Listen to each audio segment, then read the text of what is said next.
আমরা চালাবো। কবরস্থানটা থাকবে না, চলে যাবে। আমাদের ঈদগাহটা থাকবে না, চলে যাবে। আমার কবরস্থানটা থাকবে না, চলে যাবে। আমার মাদ্রাসাটা থাকবে না, চলে যাবে। আমার মসজিদটা থাকবে না, চলে যাবে। এই নিয়ে যখন চিন্তিত, তখন রাজ্যের অভিভাবিকার দায়িত্ব ছিল তিনি কনফিডেন্স নিয়ে বাংলার 3 কোটি মুসলমানের প্রতি ভরসা জোগানো যে তোমরা চিন্তা করো না, আমি তোমাদের ওই আইনি লড়াই সুপ্রিম কোর্টে লড়ছি, ওয়াকাফের বিরুদ্ধে আমি লড়াই করব। তা না বলে তিনি কি বললেন? দিল্লিতে গিয়ে আন্দোলন করে, এখানে কেউ আন্দোলন করবে না। আমি আপনাদের মাধ্যমে, এখানে আইবিডিআইবির মাধ্যমে। আপনারা দেখছেন এসকে মিডিয়া 24 ঘন্টা, সত্য সবার আগে আপনাদের সাথে।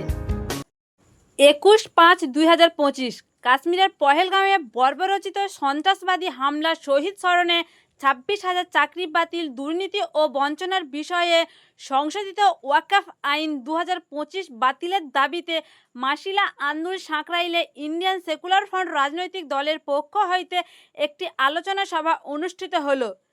এই সভায় প্রধান বক্তা হিসেবে উপস্থিত ছিলেন আইএসএফের চেয়ারম্যান ও ভাঙড়ের বিধায়ক পীরজাদা নওশাদ সিদ্দিকী। এছাড়া উপস্থিত ছিলেন আইএসএফের সাধারণ সম্পাদক বিশ্বজিৎ মাইতি, হাওড়া জেলার দাপুটে নেতা ডক্টর আফতাব মোল্লা, শিক্ষক নেতা নাসিরউদ্দিন মীর, এছাড়া অন্যান্য সমাজসেবী ও দলীয় কর্মকর্তারা। সংশোধিত ওয়াকফ আইন বাতিলের দাবিতে নওশাদ সিদ্দিকীর বক্তব্য শুনুন। আমাদেরকে জবাব দেবেন তো নাকি ভাই? সময়ে জবাব দিতে হবে, কারণ বিপদে তাকেই বন্ধু মনে করবো যে বিপদে আমার পাশে থাকবে। এখন মুসলিম সম্প্রদায়ের মানুষেরা একটু চিন্তিত, একটু বঞ্চিত। আমার পূর্বপুরুষের কবরস্থানটা থাকবে না, চলে যাবে। আমাদের ঈদগাহটা থাকবে না, চলে যাবে। আমার কবরস্থানটা থাকবে না, চলে যাবে। আমার মাদ্রাসাটা থাকবে না, চলে যাবে।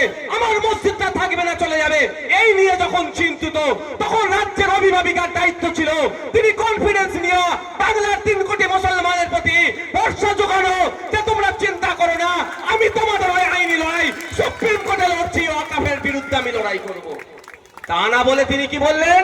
দিল্লিতে গিয়ে আন্দোলন করে, এখানে কেউ আন্দোলন করবে না। আমি আপনাদের মাধ্যমে, এখানে আইবিডিআইবির মাধ্যমে রাজ্যের মুখ্যমন্ত্রীকে জানিয়ে দিতে চাই, এই 16 আমি আন্দোলন করব, এই সাঁকরাইলে আন্দোলন করব, হাওড়াতে আন্দোলন করব, হুগলিতে আন্দোলন করব, 24 পরগনাতে আন্দোলন করব, সারা রাজ্যের বিভিন্ন অলিতে-গলিতে ওয়াকফ নিয়ে আন্দোলন করব। পারলে আমাকে রুখে দেখাও। আমার আন্দোলন করা আমার সাংবিধানিক অধিকার। কেন আটকাচ্ছে বলুন তো? আন্দোলন করতে দিচ্ছে না কেন? এখানে আন্দোলন করবেন, উত্তরপ্রদেশের বিজেপি বিরোধী শক্তি ক্ষমতা পাবে। এখানে আন্দোলন করবেন, অসমে বিজেপি বিরোধী শক্তি ক্ষমতা পাবে। এখানে আন্দোলন করবেন, মহারাষ্ট্রে বিজেপি বিরোধী শক্তি ক্ষমতা পাবে। এখানে যত বড় বড় আন্দোলন হবে, দিল্লির মানুষ তত সাহস পাবে। এখানে যত বড় বড় আন্দোলন হবে, হরিয়ানার মানুষ তত সাহস পাবে।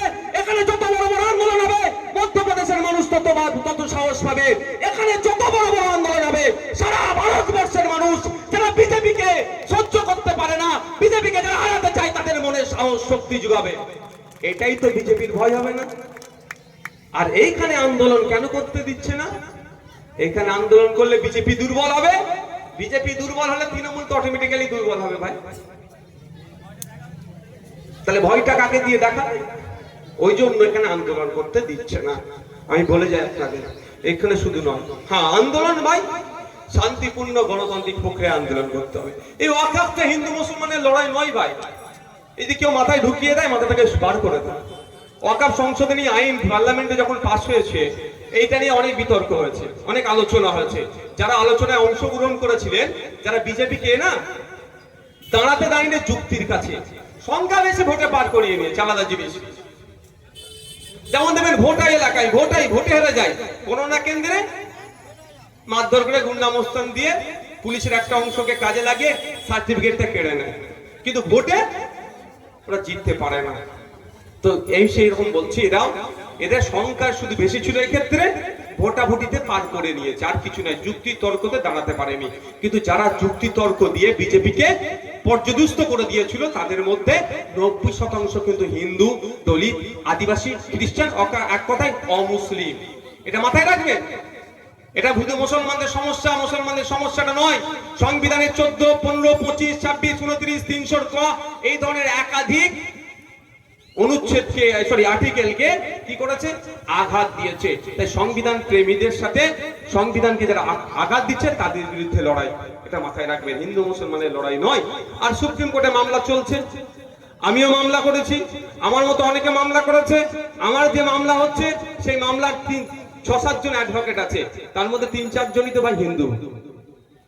যদি এটা মুসলমানদের সমস্যা হতো কেন আমার মামলা লড়বে বলুন? যদি মুসলমানদের সমস্যা হয়, যে সুপ্রিম কোর্টে যে সমস্ত অ্যাডভোকেট আছে 95% হিন্দু, কি দরকার হয় তাদের? ধর্মীয় বিষয় তোমাদের বুঝে নাও, এটা ধর্মীয় বিষয় নয়, এটা আমাদেরকে ভুল বোঝানো হচ্ছে। আচ্ছা আপনারা বলুন একটা, এই প্রসঙ্গ ক্রমেই বলছি, আচ্ছা ওয়াকাফ আন্দোলন হচ্ছে, তাকবীর দিতেই হবে কেন? তাকবীর দিতে হবে কেন? আমি যদি বলি, জিজ্ঞাসা করি, এটা বললে আমাকে অনেকে কাফের ফতোয়া দিয়ে দিতে পারে। ভাই আপনি বলুন তো, বুকে হাত দিয়ে নামাজ যতক্ষণ পড়েন তার বাইরে একটা তাকবীর দেন আপনারা? আর ধর্মীয় একটা জলসা ছাড়া দেন? 5 ওয়াক্ত নামাজ পড়ছেন, সেখানে যা তাকবীর, নামাজে যে তাকবীর দিই তার বাইরে একটা তাকবীর দিই আমরা? মসজিদে যাই আসি, একটাও তাকবীর দিই, তাহলে ওয়াকাফই দিতে হবে কেন? তাকবীর দিতে হচ্ছে কেন? হয় আপনাদের অবর্তমানে শুভেন্দু অধিকারীর গ্রুপের লোক আপনার ভেতরে ঢুকে আছে, আমি বলে দিচ্ছি আপনাদেরকে। সে একবার লাগিয়ে দিচ্ছে, এবার বাকি অন্যজন দিচ্ছে। যখনই তাকবীর আপনি দেবেন, কেন বিশ্বজিৎ আমার পাশে থাকবে ভাই? থাকবে কি? তাহলে বিশ্বজিৎ বলবে এটা মুসলমানদের ধর্মীয় বিষয়, ভাই ওরা একটু বুঝে নি, তাই তো? তাহলে এমনি ভাগ করে দিচ্ছে, এটা মাথায় আনতে হবে আপনাদের। ধর্মীয়, আজকে মুসলমানদের ধর্মীয় সম্পত্তিতে আঘাত দিয়েছে, ঠিক কথা, কিন্তু মুসলমানদের ধর্মীয় সম্পত্তিতে আঘাত দিয়েছে কি মুসলমানদের প্রতিবাদ করবে শুধু? কে আমার হিন্দু ভাইরা প্রতিবাদ করবে না? করছে না। তার প্রমাণ তো আমি সুপ্রিম কোর্টের কথা বলছি, তার প্রমাণ তো রাজ্যসভায় লোকসভার কথা বলছি। কপিল সিব্বলজির বক্তব্য আপনার রাজ্যসভায় পাঠিয়ে দিয়েছে, ও গৌরব গগৈ স্যারের বক্তব্য আপনার এতে লোকসভাতে। আরো যারা আছেন, মানে আপনার আম আদমি পার্টির যিনি এমপি ছিলেন, বা পাঞ্জাব থেকে যিনি এসেছেন, আপনার তামিলনাড়ু থেকে যিনি এসেছেন, ঝাড়খণ্ড থেকে যারা গিয়েছেন, বক্তব্য তাদের, তা কি মুসলমান নাকি? মুসলমান তো গুটি কয়েক ছিল। তাহলে এটাকে তাহলে তারা যদি তার সামনে যদি তাকবীর আপনি দেন, তারা বলবে আমার হওয়ার কথা, আপনার হওয়ার কথা বলবে? এইটা কিন্তু একটা ভুল বুঝানো হচ্ছে না, মাথায় থাকে জানো। এটা ধর্মনিরপেক্ষ চরিত্র রেখে শান্তিপূর্ণভাবে আন্দোলন চালিয়ে যেতে হবে। উনি রাজা, আমরা প্রজা নয়, এটা মাথায় রাখবেন। যে উনি আমাদেরকে নির্দেশ দেবে, আমরা সেইভাবে চলবে এরকম নয়। আমাদের চলন অবশ্যই সংবিধানের মধ্যে থেকে চলতে হবে। আমাদের আন্দোলন শান্তিপূর্ণ হতে হবে, আমাদের আন্দোলন চালিয়ে যেতে হবে। সুপ্রিম কোর্টে আইনি লড়াই চলবে এবং মাঠে ময়দানে প্রতিনিয়ত আমাদেরকে লড়ে যেতে হবে। এই আইন যতদিন না প্রত্যাহার করছে, এটা মাথায় রাখেন। আর আমি অনুরোধ আপনাদের করব, যে বলেছে দিল্লি বা যারা বলেছে দিল্লি গিয়ে আন্দোলন করতে হবে 2026 সালে, তাকে কিন্তু একবার বোঝাতে হবে ভাই। বুঝাবেন তো? আমি আপনাদের কাছে আশা করবো বোঝাবেন তো ভাই। আমি আমার আইএসএফ কে ভোট দিতে হবে এরকম ব্যাপার নয়, খাম চিহ্নকে ভোট দিতেই হবে এরকম ব্যাপার নয়। ভালো লাগলে দেবেন, না হলে দেবেন না। তবে আমি আপনাদেরকে বলবো, বিপদে যে আপনাকে আরো শত্রুর দিকে ঠেলে দিচ্ছে, বিপদে যে আপনাকে আরো বিপদের দিকে ঠেলে দিচ্ছে, তাকে জবাব দিতে হবে। 2026 সাল আসছে, ইভিএম মেশিনের সামনে গিয়ে কোনো মতেই তো আমরা বড় ফুলে হাত দেব না, ওটা হাত দেওয়ার প্রশ্নই আসছে না। কিন্তু জোড়া ফুলের বিরুদ্ধেও কিন্তু 2026 সালে ভোট দিয়ে দেখাবো। কারণ যখন মাদ্রাসাকে কেড়ে নেবে বলছিল, যখন মসজিদকে কেড়ে নেবে বলছে, যখন ঈদগাহকে বলছে কেড়ে নেবো, সেই সময় তুমি আমাকে বলছো দিল্লি গিয়ে ভোট দিতে। আমি বাংলায় খাবো, বাংলায় ভোট দেবো, আর প্রতিবাদটা আমাকে দিল্লিতে করার তুমি দেখাচ্ছ।